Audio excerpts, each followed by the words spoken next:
Okay, welcome again to another video in this series from We Are Excel. My name's Chris James, and in this particular video, I'm going to share with you the number one mistake made by users on spreadsheets today.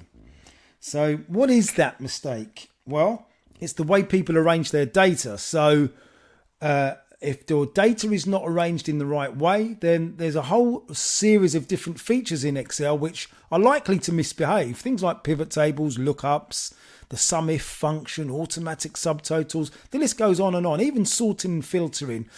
These are all features in Excel which expect the data to be arranged in the right way. So let's look at what that is. So there are three things that you should always do when arranging data on an Excel spreadsheet. Okay, and the first one is that the first row of data in the data that you're actually going to analyze must be your field headings or your column headings. And these must be text, doesn't like numbers, and they must be unique. We can't have duplicates in these headings.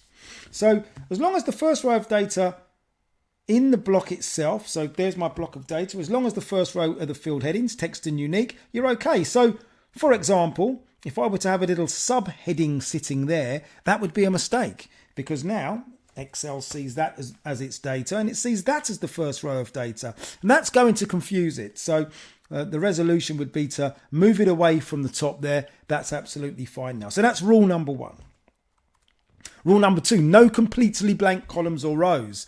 A very common mistake made here, actually. All manner of issues can arise if you've got completely blank columns and rows. Even if I had that, that's absolutely fine. That's my database. We happen to have a name missing and a rate missing. That's okay. It's only if I were to take that out of there that would then cause problems. Excel would see that as one database, and it would see that as a block of data without any headings. So no completely blank columns and rows. The third and final rule is consistent data in each field. So the field, there's my rate field, my hour field, my name field, the same type of data, consistent data down the field. I've got text down this field, numbers down this one, currencies down this one. And more to the point, not just currencies, not just the formatting, but these are individuals' rates.